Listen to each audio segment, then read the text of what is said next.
안녕하십니까, 이진우입니다.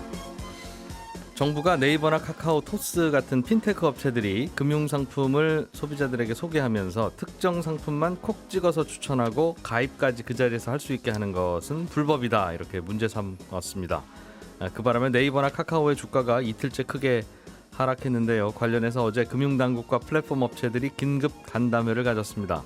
이 자리에서 어떤 얘기들이 오고 갔는지, 그리고 앞으로 플랫폼 업체들이 풀어야 할 숙제는 뭔지 짚어보겠고요. 재건축 아파트를 지으면 재건축에 따른 이익의 일부를 정부에 내야 됩니다. 이걸 재건축 초과이익 환수제라고 부르는데, 이 제도는 원래 2006년에 생겼지만 부동산 경기가 침체되는 바람에 적용이 유예됐다가 2018년에 다시 살아나서 올해 말에 완공하는 사업장들부터 다시 적용을 받게 됩니다. 그러자 몇몇 재건축 조합에서 이 제도가 부당하다면서 집단 행동에 나서기로 했고, 이렇게 되면 재건축 단지들의 사업 진행이 늦어지게 될 수도 있다는 전망이 나오는데, 오늘은 이 내용도 자세하게 좀 들여다보겠습니다. 최근에 알루미늄 가격이 많이 올랐습니다. 어떤 이유로 오르는 건지, 앞으로 전망은 어떤지, 이 내용도 잠깐 들여다보죠. 9월 10일 금요일 손에 잡히는 경제, 광고 잠깐 듣고 바로 시작하겠습니다. 놓치면 안 되는 경제 뉴스들, 그리고 알아두면 좋을 만한 경제 뉴스들을 뽑아서 정리해드립니다. 행복자산관리연구소 김현우 소장, 그리고 손에 잡히는 경제 박세훈 작가, 오늘은 안승찬 경제전문기자도 함께합니다. 어서 오세요. 안녕하세요. 안녕하세요. 박세훈 작가님이 오셨습니다. 네. 예. 눈 떠보니 스튜디오네요. 피곤하시죠? 네. 휴가병이 생기신 것 같아요. 휴가병. 휴가가 제일 힘든 것 같아요. 맞아요. 갔다 오고 나면 제일 피곤해. 네. 피곤하신 분부터 빨리 하고 끝냅시다. 박 작가님이 준비해 오신 소식은 알루미늄 가격이 많이 올랐다고. 네. 이거 며칠 전 뉴스인데. 네. 휴가 갔다 와서 감을 잃었네요. 휴가 동안 있었던 일입니다. 이거 기니에서 뭐 쿠데타 나서 그렇다는 거죠? 그것만 가지고 설명이 안 된다라는 게 지금 요즘입니다. 그래서 네.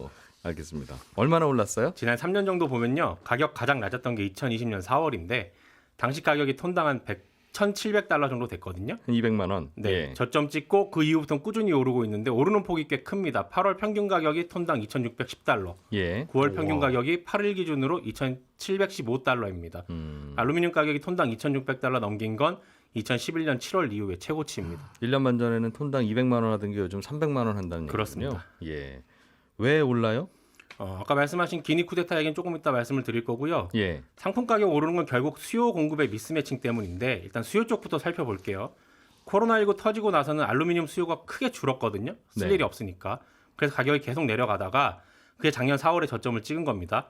근데 코로나19 상황이 점점 나아지면서 알루미늄뿐만 아니라 원자재 수요는 느는데 예. 물류가 막히니까 대부분의 원자재 가격이 오르잖아요. 알루미늄도 비슷한 이유입니다. 네. 근데 알루미늄이 주로 쓰이는 게 자동차, 항공기 만들 때 그리고 건설 현장인데 네. 앞으로 특히 자동차 쪽에서 수요가 늘 거라는 전망이 우세해요. 왜냐하면 내연기관 자동차에는 보통 180kg 정도의 알루미늄이 쓰이는데 예. 전기차에는 이거보다 한 70kg 정도 더 들어갑니다. 평균 250kg 정도의 알루미늄 들어가니까 많이 들어가네요. 네, 예. 앞으로 전기차에 대한 수요가 더 늘 거라는 전망은 우세하잖아요. 그러니까 알루미늄 수요가 앞으로 더 늘 거라는 거고 예. 알루미늄이 풍력 터빈 타워 만드는 데도 들어가고요. 태양광 패널 만들 때도 들어갑니다. 그러니까 앞으로 신재생 에너지 사업이 더 커질 거라는 전망도 나오기 때문에 예. 알루미늄 수요는 계속 커질 거라는 전망이 나오고 있어요. 가을에 밖에 나가서 고기 구워 먹으려면 포일 깔아야 되니까. 그렇죠. 그 수요도 만만치 않고. 그렇습니다. 공급이 잘 안 되나 봐요. 그래서 공급이 잘 안 되고 있어요. 크게 두 가지 이유가 있는데 가장 근본적인 이유로 꼽히는 건 중국 때문입니다. 중국이 전 세계에서 알루미늄을 가장 많이 생산하거든요. 전 세계 알루미늄 생산의 한 60% 정도를 중국이 담당하고 있어요. 세계 10대 알루미늄 업체 중에 5개사가 중국 회사고, 그 밖에 이제 미국의 뭐 알코아, 호주의 리오틴도 이런 것들이 경쟁사이긴 한데 어쨌든 중국 업체들이 가장 많이 만들고 있습니다. 그런데 예. 중국 정부가 알루미늄 생산을 점점 더 줄이는 쪽으로 가고 있어요. 왜 그러냐면 알루미늄이라는 건 보크사이트라는 광물이 있는데 이 광물에 열과 압력을 가해서 알루미나라는 추출물을 만들고 예. 알루미나를 다시 전기 분해해서 만들거든요. 와, 열과 압력을 가할 때도 탄소 많이 나올 거고. 그렇습니다. 전기 분해할 때도 이 전기가 원래 깨끗한 전기가 아닐 거니까 당연히 탄소를 많이 석탄으로 만들기 발생하겠죠. 때문에 예. 이산화탄소 발생을 많이 하는데 예. 중국 정부가 탄소 발생 줄이는 쪽으로 지금 정책 방향 잡고 있지 않습니까? 그래서 철강 생산도 줄이고 알루미늄 생산도 줄이고 있습니다. 그러다 보니까 중국이 작년에 처음으로 알루미늄 생산보다 수입을 더 많이 하는 그런 나라가 됐어요. 네. 그러니 앞으로 알루미늄 공급은 줄 거라는 전망이 나오는 거고 네. 두 번째 이유가 조금 전에 시작하면서 말씀하셨던 기니에서 쿠데타 발생하는 바람에 요 기니에서 알루미늄 만드는 보크사이트를 중국에 많이 수출을 하거든요. 중국이 수입해가는 그렇죠. 나라라는 거죠. 예, 올해 1월부터 7월까지 자료를 보니까 보크사이트 전체 수입량의 절반 이상을 중국이 기니에서 수입을 했어요. 네. 근데 최근에 기니에서 쿠데타가 일어나니까 당장 상상할 수 있는 게 그러면 보크사이트 수급에 차질이 생기겠구나. 그래서 보크사이트 수급에 문제가 생기면 알루미늄 생산은 더 줄어들 수밖에 없으니 공급에 차질이 생길 수 있다. 이런 우려가 겹친 거죠. 요약하면 안 그래도 중국이 알루미늄 생산을 줄이려고 하는 바람에 공급이 줄어들고 있는데 네. 줄어들면서 가격은 계속 오르는 중이었고 그런데 원료 산지인 기니에서 또 정치적인 이슈가 발생하는 그렇습니다. 바람에 그런 일회성 이벤트까지 원료 수급도 겹치면서 잘 안 되면 어떡하냐. 그렇습니다. 기니 말고 다른 곳에서 수입해오다 쓰면 안 됩니까? 이 보크사이트를? 그 전 세계에서 보크 사이트가 가장 많이 매장된 곳이 기니인데 네. 사실은 기니보다 더 많이 생산하는 나라는 호주입니다. 생산량으로만 보면 호주가 1등이에요. 예. 그리고 그 다음이 인도네시아인데 인도네시아는 지금 코로나19 상황이 워낙 심각해서 보크 사이트 채굴도 잘 안 되고 채굴을 한다고 해도 수송도 잘 안 되기 때문에 중국이 손을 뻗을 수 있는 건 결국 호주입니다. 네. 근데 한국 언론에서 나오는 보도들을 보면 미중 갈등 국면에서 호주가 미국 편 드는 바람에 지금 호주하고 중국하고 사이가 아주 안 좋다. 예. 그러니 호주에서 보크 사이트를 수입하는 건 쉽지 않다. 이게 한국에서 나오는 보도고요. 네. 어제 홍콩 매체인 사우스 차이나 모닝포스트에서 보도한 걸 보면 다른 얘기를 합니다. 중국은 최근 몇 년간 안정적으로 호주에서 보크 사이트를 수입해 왔고 호주와의 무역 분쟁에서도 보크 사이트 수입에는 영향이 크지 않았다라는 내용이에요. 실제로 중국이 작년에 수입한 보크 사이트의 한 30% 정도는 호주산이었거든요. 예. 그래서 만약에 기니에서 수입이 힘들어지면 호주에서 수입을 아마 더 늘릴 거다라는 네. 게 사우스 차이나 모닝포스트의 결론인데 어느 쪽이 맞을지는 좀 더 지켜봐야 할 것 같습니다. 중국하고 호주하고 사이가 아주 안 좋아져서 작년부터 네, 석탄? 철광석. 이거는 안 샀쓴다고 내가 네. 너희들한테 이걸 사면 정말 사람이 아니다 이러면서 안 사는데 네, 보크 사이트는 계속 들여오고 있습니다. 그건 많이 필요한가 봐요. 그 마치 어디 동네 중국 음식점하고 사이가 틀어져서 네. 근데 저희 가서 절대 짜장면을 안 사 먹어. 네. 짬뽕은 매일 가서 먹어. 올해 수입량도 그렇게 크게 뭐 달라진 않았더라고요 보크 사이트. 그렇더군요. 네. 그게 정치적으로 둘이 싸우는 게 네, 서로 오가는 거예요. 그러니까 그렇습니다. 사람 사는 거는 그냥 어떻게 뭐 네, 막을 수도 없고. 그래서 알루미늄은 이제 좀 올라갈지 모르니 네, 고기 구워 먹고 나서도 그건 재활용을 좀 하자. 네. 알겠습니다.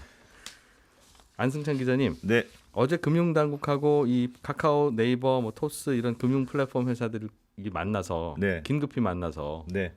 이야기가 좀 오갔다는데 네. 어떤 내용이 좀 나왔습니까? 뭐 이 기본적으로 비공개 간담회여서 뭐 아주 구체적인 내용이 공개되진 않았습니다만 이제 알려진 바를 보면 이제 업체들이 좀 유예 기간을 좀 달라 이렇게 요청했다고 알려져 있습니다. 이제 왜냐하면 그 업체들 입장에 지금 이제 금융당국의 입장은 금융 플랫폼 회사들이 하는 뭐 금융 상품을 추천한다거나 뭐 그 판매해서 수수료를 받는다거나 하는 게 다 중개 행위에 해당되고 네. 중개 행위는 금융소비자법 대상에 해당되고 그러니까 너희는 라이선스를 안 받으면 이거 하면 안 된다. 이게 이제 금융당국 입장이잖아요. 그럼 당장 뭘 어떻게 좀 바꿔야 되는 건데 문제는 금융소비자법 유예 기간이 이번 달 24일에 끝나거든요. 그러니까 딱 2주 남았잖아요. 그 사이에 추석도 또 꼈죠. 추석도 껴요. 그럼 사실상 일주일밖에 안 남은 상황에서 너무 촉박하다. 그러니까 예. 조금 시간을 더 달라고 읍소를 한 건데 어제 금융당국에서 이제 간담회가 끝나고 기자들 상대로 브리핑한 내용을 보니까 굉장히 입장이 강경했던 것으로 알려졌습니다. 왜냐하면 뭐라고 얘기했냐면 온라인 채널도 여러 금융상품 판매 채널 중에 하나고 너희가 혁신을 하더라도 예외를 적용받으려고 하면 안 된다. 네. 이런 취지로 설명했거든요. 그러니까 24일 예외 그 유예 기간이 끝나면 무조건 너희도 바꾸든지 라이선스를 따든지 안 그러면 금소법 위반 처벌 대상이 된다. 이런 입장을 강경하게 밝힌 것으로 보이고요. 예. 어제 관련해서 고승범 금융위원장이 굉장히 의미심장한 발언을 하나 했는데 동일 기능 동일 규제의 원칙을 지키겠다 이렇게 말했거든요. 그러니까 너희가 하는 일은 결국 금융회사들 하는 일이고 네. 그러니까 지금까지는 혁신한다고 좀 눈 감아주거나 아니면 좀 잘한다 해주거나 앞으로는 그런 거 없고 금융회사들하고 똑같은 잣대로 똑같이 규제하겠다. 뭐 이렇게 나온 거여서 네. 조금 변화가 불가피한 것 같습니다. 회사 입장에서 보면 아이씨 그분이 변했다. 허니문이 끝났다. 네, 그런 라고 거죠. 볼 수도 있을 네. 것이고 소비자 입장에서 보면 네. 이게 정확히 뭘 잘못했다는 건지 네, 즉 이렇게는 하지 말아라라는 게 금융당국의 입장이고 예, 그게 절대 해서는 안 되는 건 아니고 하려면 중개업, 판매업 등록을 하고 해라라는 그렇습니다. 거니까 네. 안 한 상태에서는 뭘 하지 말라는 겁니까 구체적으로? 그러니까 이런 거예요. 그러니까 그 중개업에 해당되는 걸 하면 마치 너희가 라이센스를 안 받았는데 너희가 판매하는 것처럼 보이도록 하면 안 된다. 이게 큰 원칙입니다.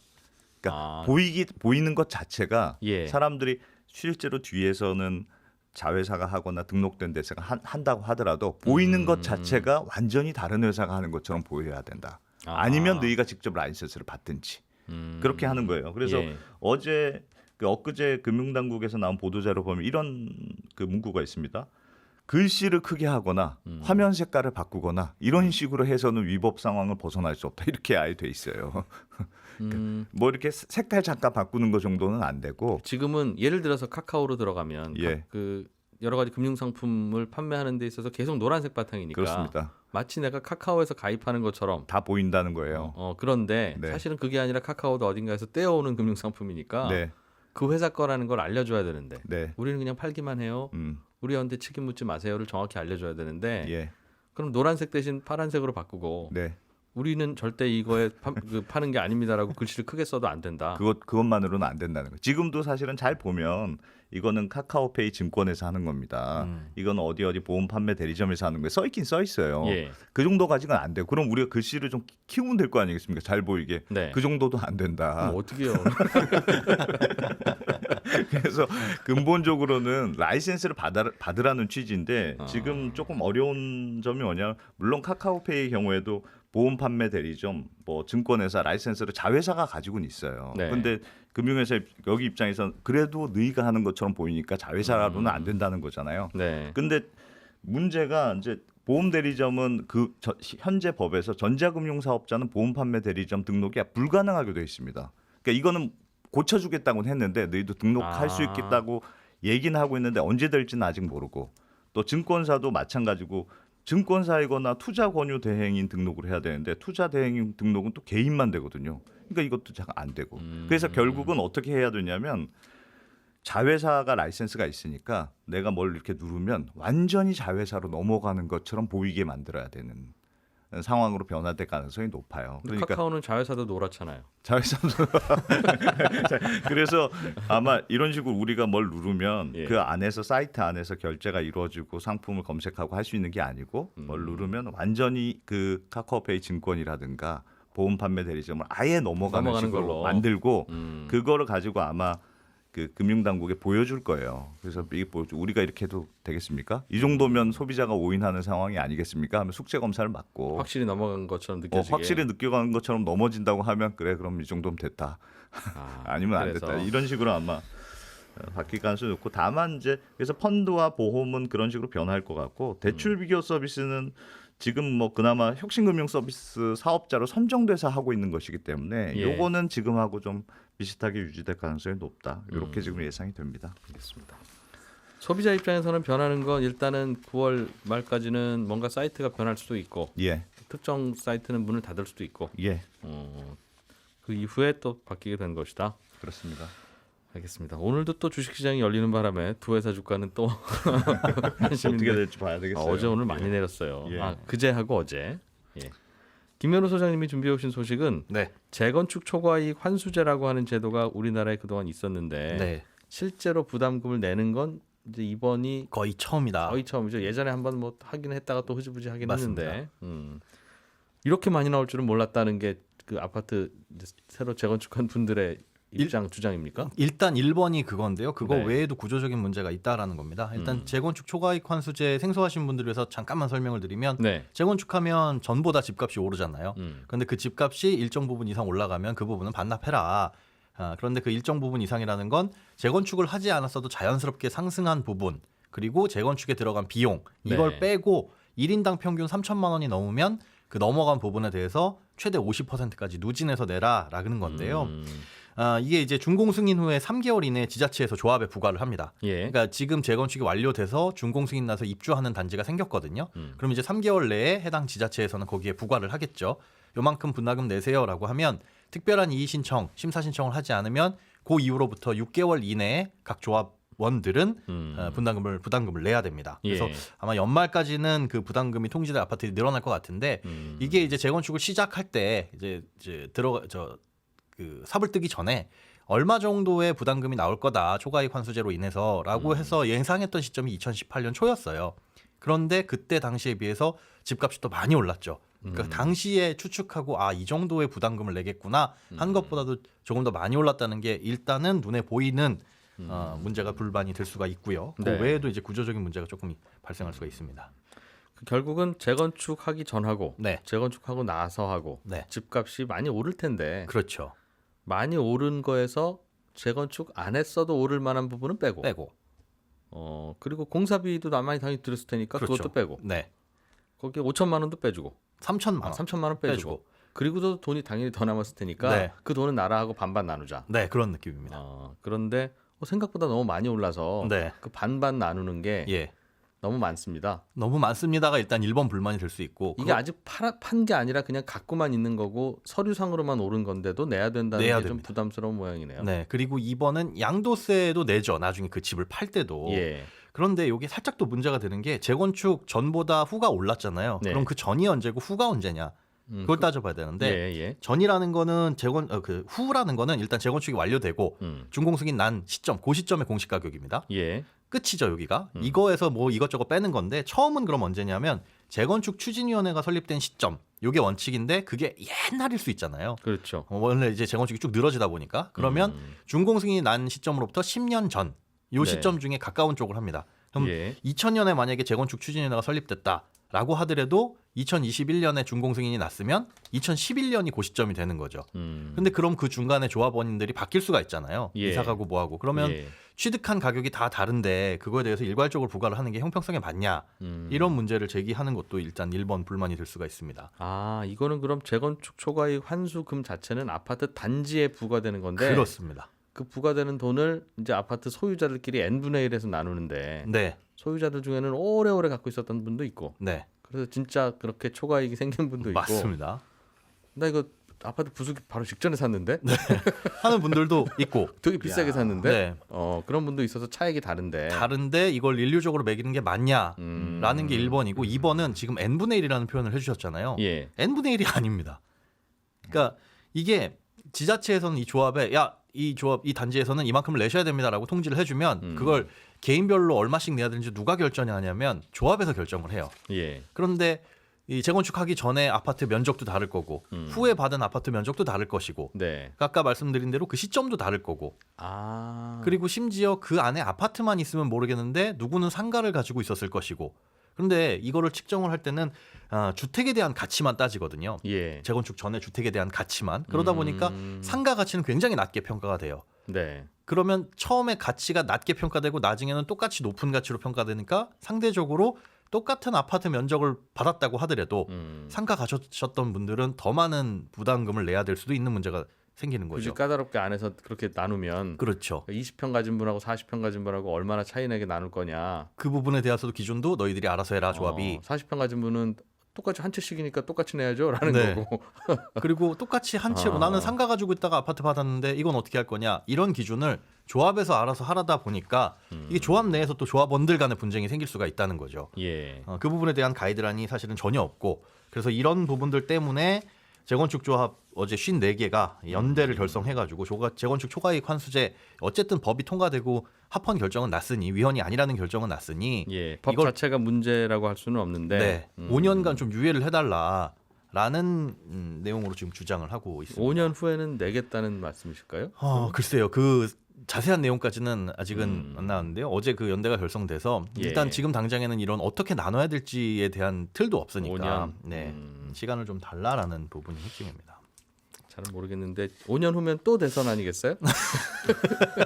그 무렵 그죠? 네, 그럼 그때는 또 한번 중요한 시점이죠. 사실은 협상이 되게 잘 될 만한. 뭐 그럴 수는 있는데 네.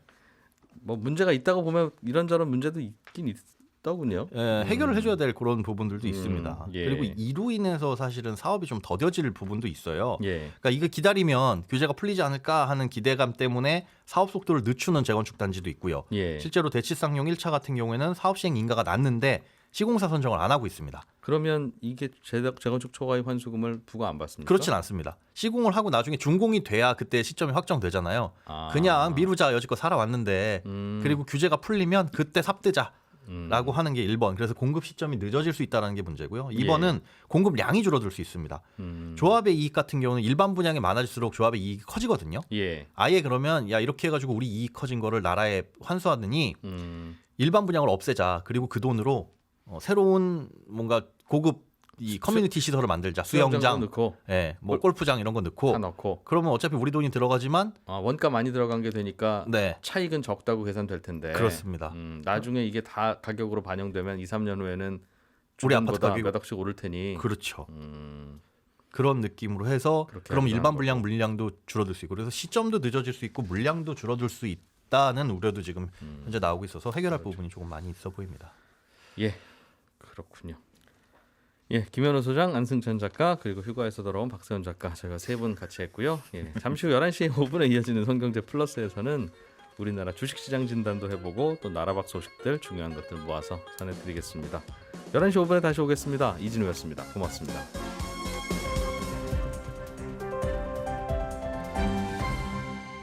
경제를 생각하는 사람들의 즐거운 습관. 이진우의 손에 잡히는 경제.